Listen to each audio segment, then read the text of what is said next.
ఉదయం 5 గంటలకు ఓ యువకుడు అలిసిపోయిన కళ్లతో నిద్రలేచాడు. రాత్రి ఇంటికి రాగానే పడుకోవాలని ప్రయత్నించినా నిద్ర మాత్రం రాలేదు. బ్రష్ చేయడంతో మొదలైన రోజు ఆఫీస్కు వెళ్లే వరకు ఒక యుద్ధమే.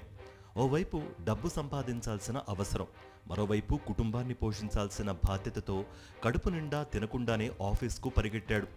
డస్క్ ముందు కూర్చున్నాక ప్రారంభమయ్యే పని ఒక్క క్షణం కూడా తీరిక లేకుండా చేస్తుంది. లంచ్ బ్రేక్ సరిగ్గా 10 నిమిషాలు. మధ్యలో తినేది 2 బిస్కెట్లు మాత్రమే. సాయంత్రం 6 అయింది, కానీ పని ఇంకా అయిపోలేదు. గంటలు గడుస్తున్నాయి, అయినా కంప్యూటర్ ముందు కూర్చుండి టైప్ చేస్తూనే ఉన్నాడు. అలా రాత్రి 9, 10, 11 ఇంటికి చేరేసరికి అర్ధరాత్రి. మళ్ళీ ఉదయం 5 గంటలు. ఇలా 10 నుంచి 15 ఏళ్లు గడిచిపోయాయి. అతనికి 40 ఏళ్లు వచ్చేశాయి. తర్వాత మిగిలింది ఏంటి?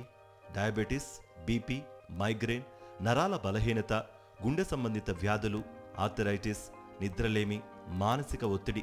ఇది ఇండియాలోని కార్పొరేట్, ప్రైవేట్ కంపెనీల్లో పనిచేసే సగటు ఉద్యోగి దీనకథ. ప్రధాని ఆర్థిక సలహా మండలి సమర్పించిన నివేదిక ప్రకారం దేశవ్యాప్తంగా 4.55% మంది ఉద్యోగులు వారానికి 70 గంటలకు పైగా పనిచేస్తున్నారు. 7.2%తో గుజరాత్ ఇందులో మొదటి స్థానంలో నిలిచింది. అంటే శ్రమ దోపిడీ అత్యధికంగా ఉన్న రాష్ట్రం గుజరాత్ అన్నమాట. ఇటు తెలంగాణలో 5.05% మంది, ఆంధ్రప్రదేశ్లో 4.16% మంది వారానికి 70 గంటలకు పైగా పనిచేస్తున్నారు. అలా పనిచేసి చివరకు ఏం సాధిస్తున్నారు? 40 ఏళ్లు వచ్చేసరికి 40 రకాల రోగాలను తెచ్చుకుంటున్నారు వీరు. ఆస్పత్రుల పాలవుతున్నారు. సంపాదించిన జీతమంతా ఫార్మాకే తగలేస్తున్నారు. ఉదయం 5 గంటల నుంచి మొదలయ్యే పని యుద్ధం రాత్రి 10 గంటలు దాటినా కొనసాగుతూనే ఉంటోంది. తెలంగాణ, ఆంధ్రప్రదేశ్లో అధిక పని గంటల ఒత్తిడికి లక్షల మంది ఉద్యోగులు నరకం అనుభవిస్తున్నారు. ముఖ్యంగా ఐటీ, మ్యానుఫ్యాక్చరింగ్, కన్సల్టింగ్ రంగాల్లో ఉన్న ఉద్యోగులే అధికంగా ఉన్నారు. ప్రపంచ ఆరోగ్య సంస్థ WHO ప్రకారం వారానికి 55 గంటల కంటే ఎక్కువ పనిచేయడం ఆరోగ్యానికి అత్యంత ప్రమాదకరం. ఓవర్ టైం వర్క్ గుండెపోటు ముప్పును 35% పెంచుతుంది. స్ట్రోక్ వచ్చే అవకాశాలను 17% పెంచుతుంది.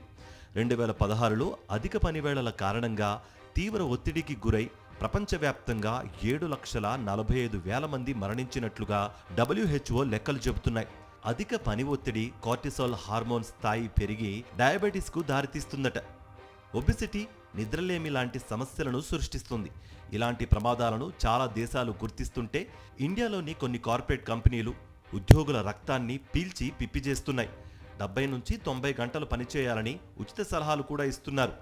భార్యలను చూడొద్దు, పిల్లలతో ఆడుకోవద్దు లాంటి ఉన్మాద సూచనలు కూడా ఇస్తున్నారు. ఒక్క మాటలో చెప్పాలంటే భారత్లో ఉద్యోగం అనేది పని కాదు, ఓ భయంకరమైన శిక్ష. ఇంకా చెప్పాలంటే ఉద్యోగులను రోబోలుగా మార్చేస్తున్నారు. లాభాల కోసం జీవన శైలిని తుంచిపారేస్తున్నారు. మొత్తంగా మనిషి ఆరోగ్యాన్ని చంపేస్తున్నారు. ఇది ముమ్మాటికి కార్మిక హక్కుల ఉల్లంఘనలే. ప్రపంచవ్యాప్తంగా అమెరికా, జర్మనీ, జపాన్ లాంటి దేశాలు పని గంటలను వారానికి 40 గంటలకు పరిమితం చేస్తున్నాయి.